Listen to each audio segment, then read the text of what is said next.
I've filed for divorce. I'm taking the house and the car. I know it's going to be tough, but you'll need to hang in there. I don't know how much time you have left, but I hope you can push through. It may sound like I'm being kind, but the truth is, my words were as sharp as a knife. His smile in that moment hurt more than anything else. How could he do this to me? Abandon me when I'm at my lowest? Weren't we supposed to face our challenges together? I can't stop crying from the shock of his callousness. Forgiving him is impossible. I'm determined to make him feel my pain, even if my own body is on the brink of collapse. I won't stop. This resolve marks the beginning of my new path, a quest for revenge. My name is Anna. At 45, I've dedicated my life to caring for my family as a devoted housewife. I used to savor each day with my husband Tom, just like we did in the early days. We met through a friend's introduction. Tom has always been the life of the party, effortlessly connecting with everyone. In the beginning, when I felt a bit nervous, his warm smile reassured me, and I quickly opened up. Our time together was as sweet and colorful as candies, so enchanting that I'd lose track of the hours. I genuinely longed for even more moments with him, and perhaps he felt the same, cherishing our time together. It's hard to fathom now, but our love was once so profound that we promised to marry. Living with him felt like a dream come true. Each day sparkled with joy, and I believed we would always share smiles and happiness in the future. As time passed, Tom began to change. It seemed like the stress from his job was wearing him down. To be honest, his salary isn't particularly high. He didn't pursue any specialized qualifications in school and doesn't have a strong academic background, which has limited his career options. I've suggested exploring new job opportunities a few times, but he always responds with a hesitant, "I'm good for now." While I'm working full-time and we're managing financially, I can't help but worry about the future. What if we decide to have a child? Or if I fall ill and can't work? To ease my anxiety, I made a suggestion. "Tom, my company is short-staffed in administration. You don't need any special qualifications, just the basics. Are you interested?" I had recently learned about an administrative opening from a friend in HR and thought it might be a good fit for him, perhaps even a chance to improve his difficult job situation. However, his reaction was unexpectedly cold. "Why are you making decisions about my job without consulting me? I chose this job myself. Are you implying there's something wrong with it?" I was taken aback. I had only made a suggestion with his future in mind. Why was he so upset? "I'm sorry if my suggestion upset you. I just noticed that your current job conditions seem quite challenging. I thought this opportunity might offer a better situation for you." I genuinely made the suggestion because I cared about him, but it didn't seem to be received that way. "Just because you're my wife doesn't mean you can interfere in my career decisions like you're a stranger. I have my own ideas, you know." As he walked away, I whispered to myself, "A stranger." That word struck a deep chord. I am his wife, part of his family, yet his words and attitude felt anything but familial. It felt as if a growing rift was widening between us, and it was happening all too quickly. Tom had also been difficult with my family. My mother is genuinely kind-hearted. Whenever I was away from home for work, she would regularly come over to clean and prepare delicious meals, leaving them in the fridge for us. It was her way of checking in, of showing she cared. I was always grateful and often invited her to join us for dinner. Lately, though, Tom seemed increasingly irritated with her. When he came home and found her in the living room, he would snap, "You're here again." Both my mother and I were taken aback by his harshness. It made me question my relationship with Tom and our future. How could we bridge the growing rift between us? My mother, with a gentle smile, said, "It's all right, Anna. If my presence is making you uncomfortable at home, I apologize. I'll leave earlier today." Her words cut deeply, especially knowing how much she had sacrificed to help us despite her own busy schedule. "Wait a minute, Tom. Consider how Mom feels. She's always been there for us, showing us care and support. Please show her some respect." As tears filled my eyes, the atmosphere in the room shifted. I couldn't understand why Tom would speak to her like that, especially when I remembered all the times my mother had brought warmth and joy into our home. When I come home after working hard all day, I just want to unwind. It's exhausting to have someone else around constantly in my own space. Can't you understand that? I tried to see things from Tom's perspective, but my gratitude towards my mother made it hard to let go. I didn't believe I was in the wrong.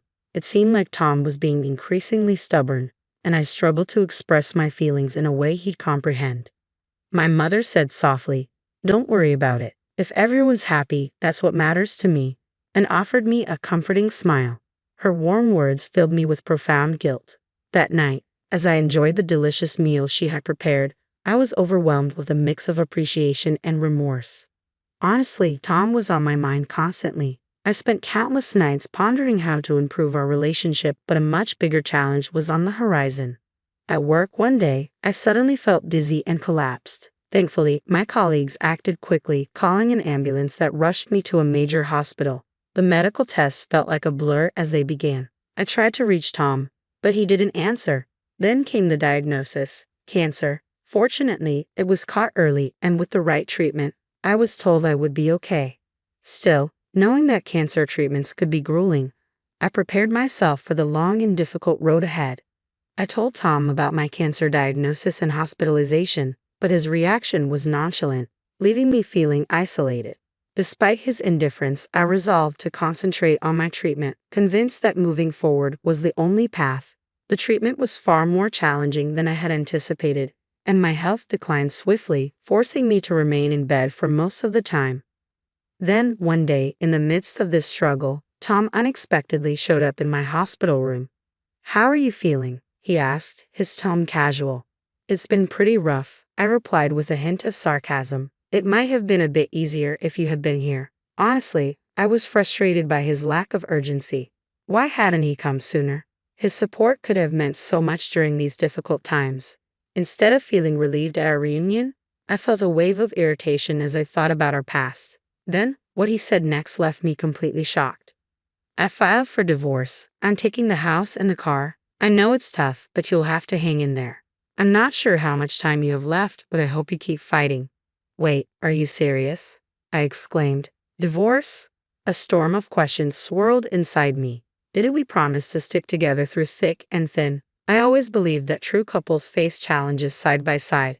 Tom's words left me bewildered, and my feelings for him began to fade.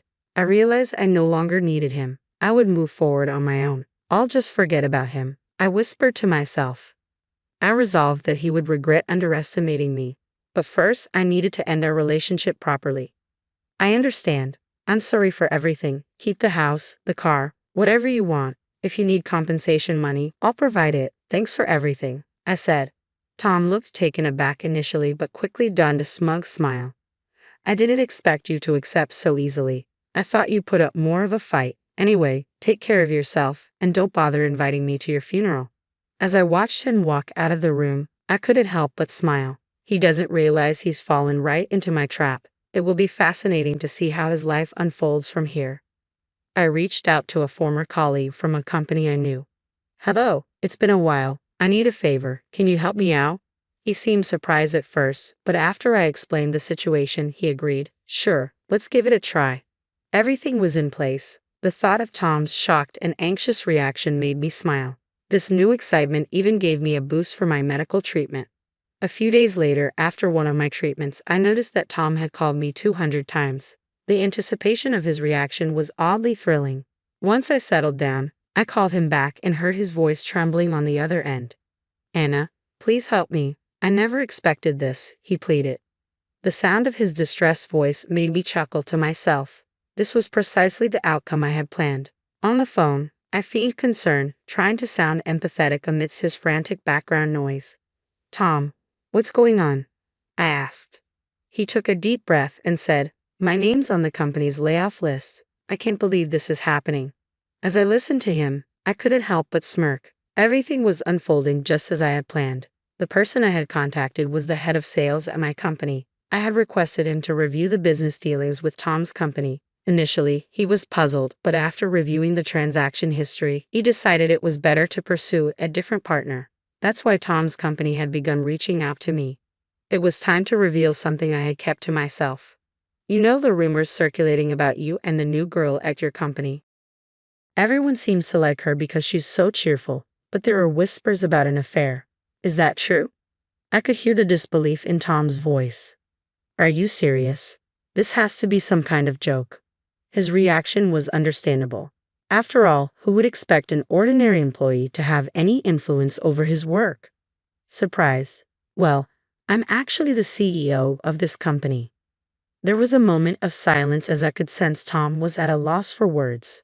It's no lie. This is how we've been living so comfortably. My annual income is around $1 million. Your regular salary wouldn't have been enough to keep up with your shopping habits, would it? The truth is, Tom's spending habits are out of control. The $1,400 allowance he gets from me is essentially like a second salary. Yet, whenever he runs out of money, he sweetly asks, "Can I have a little more?" At this rate, the money he receives from me might end up surpassing his actual salary. Most people might have abandoned such a luxurious lifestyle with him and sought a more stable life. But since I earn $1 million a year, giving Tom a $1,400 allowance each month isn't a significant expense for me. I've always been curious about what he spends that money on. Tom, yesterday was payday, wasn't it? I've always given you extra money on payday, but that might change now. We're not a couple anymore, so it's only natural that the monthly allowance will end with our divorce. I was seething, lost in thoughts about our past. Then, what he said next truly stunned me. "I filed for divorce. I'm taking the house and the car. I know it's hard, but hang in there. I'm not sure how much time you have left, but I hope you keep fighting." "Wait, are you serious?" I exclaimed. "Divorce?" A storm of questions erupted in my mind. Hadn't we promised to always stay together? I had always believed that true couples face challenges together. Tom's words left me bewildered, and I could feel my feelings for him beginning to fade. "I don't need him anymore. I'll move on by myself. I'll just forget about him," I whispered to myself. I resolved that he would regret underestimating me, but first, I needed to finalize our separation properly.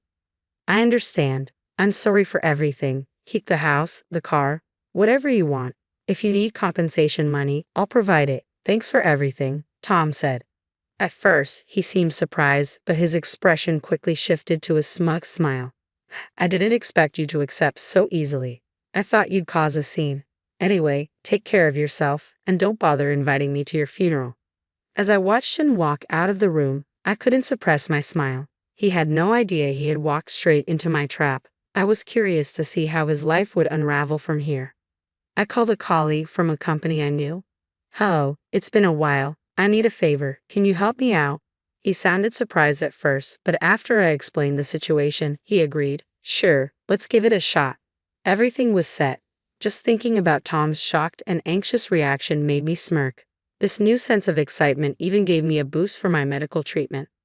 A few days later, after my treatment, I noticed my cell phone had accumulated 200 missed calls from Tom. The anticipation of his call was almost exhilarating. Once I regained my composure, I called him back and heard his trembling voice. "Anna, help me. I never expected this. Please." His distressed tone made me smile to myself. This was precisely what I had planned. With his frantic voice in the background, I feigned concern as I responded. "Tom, what happened?" He took a deep breath and said, "My name's on the company's layoff list. I can't believe this is happening." Hearing his words, I couldn't help but smirk, knowing that everything was unfolding according to my plan. The person I had contacted was the head of sales at our company. I had asked him to review the business dealings with Tom's company. Initially, he was puzzled, but after examining the transaction history, he concluded it was better to choose a different partner. That's why Tom's company had been reaching out to me. That was the moment I decided to reveal something I had kept to myself. "You know, there are rumors circulating at your company about you and the new girl. Everyone seems to like her because she's so cheerful, but there are whispers about an affair. Is there any truth to that?" I could hear the disbelief in Tom's voice. "Are you serious? This can't be real. It must be some kind of joke." His surprise was understandable. After all, who would expect an ordinary employee to have any influence on his professional life? Surprised? Well, I should let you know that I'm actually the CEO of this company. There was a pause, and I could sense that Tom was speechless on the other end. "I'm not joking. This is how we've managed to live so comfortably. My annual income is around $1 million. Your regular salary alone wouldn't have covered your shopping habits, would it?" The truth is, Tom's spending was completely out of control. The $1,400 allowance I gave him was practically like a second paycheck. Yet every time he ran out, he'd come to me with a sweet, pleading tone, asking, "Can I have a little more?" At this rate, the money he received from me was becoming more than his actual salary.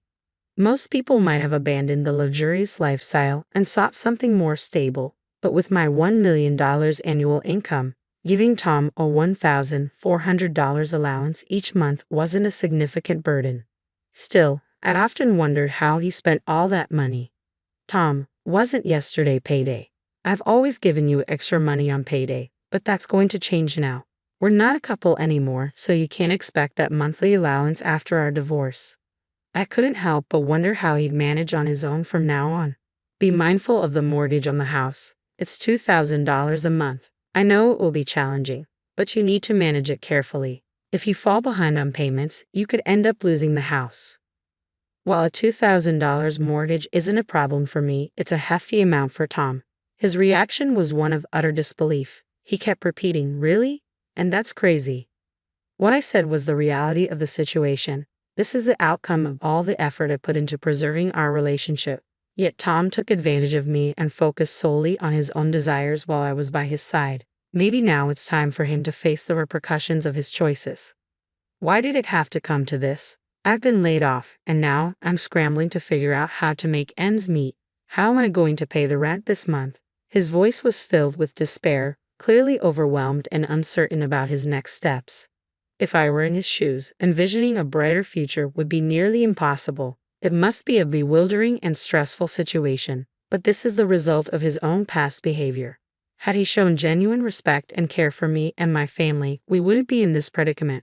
The troubles he's facing are a direct consequence of his own choices. Tom stayed silent, perhaps at a loss for words. I felt a mix of pity and satisfaction. Is that all? Can I hang up now? Suddenly, his voice took on a desperate tone. Wait, can we reconsider our relationship one more time? I know this might sound selfish, but I've come to realize just how important you were to me.